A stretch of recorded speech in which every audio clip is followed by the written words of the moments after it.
탈모는 미용이 아니라 지금 이 사회의 생존 문제다. 이 이야기를 해보려고 합니다. 요즘 가장 뜨거운 정책 논쟁 중에 하나가 바로 머리카락에서 시작됐죠. 이재명 대통령이 유전성 탈모 치료에 건강보험 적용을 검토하라고 지시했기 때문입니다. 그러자 곧바로 반론이 쏟아졌습니다.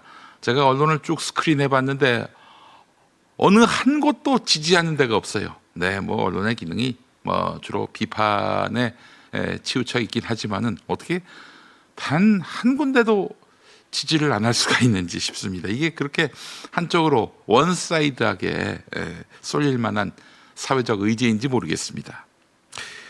이런 반론이죠. 탈모는 생명이 오가는 질병이 아니다. 건보 재정이 적자인데 미용 의료에 쓸 여유가 있느냐? 항암제도 비급여가 많은데 탈모가 먼저냐? 오늘은 이 반론에 하나씩 차분히 대답해 보려고 합니다. 첫 번째 반론, 탈모는 생명에 영향을 주지 않는다. 정말 그럴까요? 탈모가 당장 심장을 멈추게 하거나 호흡을 끊게 하지는 않습니다. 하지만 우리는 이미 알고 있습니다. 생존이라는 말이 더 이상 단순히 숨 쉬는 문제만은 아니라는 것을 말입니다. 청년 자살의 가장 큰 원인이 뭡니까? 외모 콤플렉스, 사회적 낙인, 관계 단절, 그리고 우울증입니다. 탈모는 이 모든 것의 촉발점이 되고는 합니다. 면접에서, 소개팅에서, 일터에서 나이보다 늙어 보인다라는 말 한마디가 사람을 얼마나 위축시키는지 당사자들은 너무나 잘 알고 있습니다. 이재명 대통령이 탈모는 생존의 문제라고 한 말은 의학적, 교과서적 정의가 아니라 지금 이 사회를 살아가는 사람들의 현실을 정확히 짚은 표현입니다. 두 번째 반론, 유전성 탈모는 병이 아니다. 자, 질문을 바꿔보겠습니다. 유전병은 병이 아닙니까?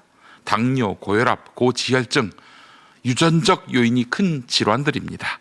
그래도 우리는 이들을 질병으로 분류하고 건강보험으로 관리합니다. 결국 탈모를 병으로 볼 것이냐, 미용으로 볼 것이냐는 의학의 문제가 아니라 사회적 합의의 문제입니다.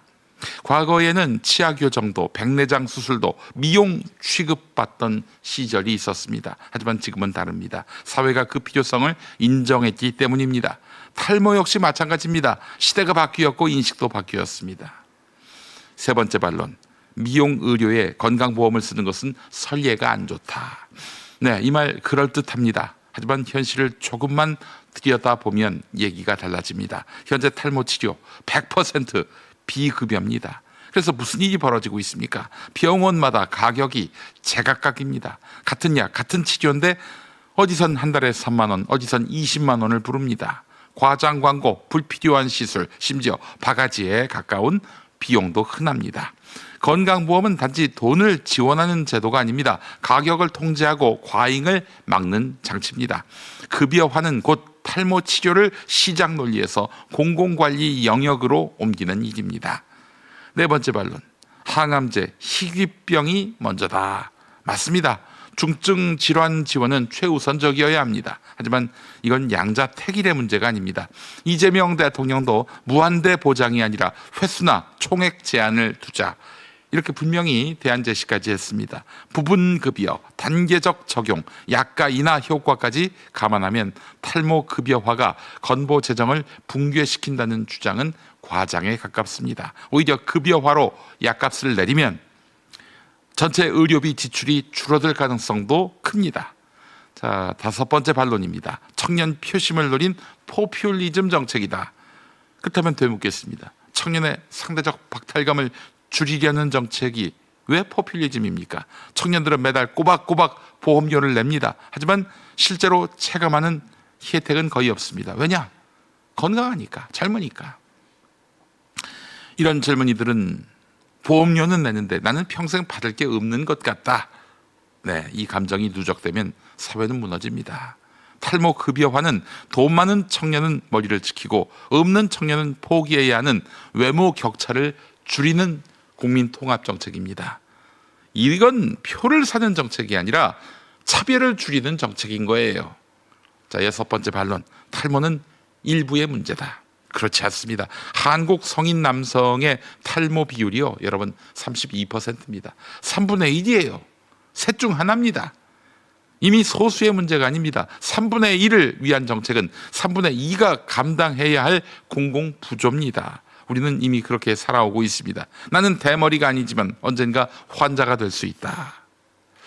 나는 대머리가 아니지만 언젠가 환자가 될 수 있다. 나는 지금 건강하지만 언젠가 보험의 도움을 받게 된다. 같은 논리 아닌가요? 또한 건강보험의 본질 아닌가요? 이재명 대통령은 머리숱이 많아 보입니다. 본인이 당사자가 아니라서 이 문제를 꺼낸 것입니다. 자기 불편이 아니라 남의 절박함을 정책으로 끌어올린 것입니다. 탈모는 머리카락 몇 올의 문제가 아닙니다. 존엄의 문제고 기회의 문제고 지금 세대의 공정에 관한 질문입니다. 탈모 급여화는 미용이냐 아니냐의 논쟁을 넘어서 이 사회가 무엇을 생존으로 보느냐에 대한 선택입니다. 이 선택이 조금 더 사람 쪽으로 기울기를 바랍니다.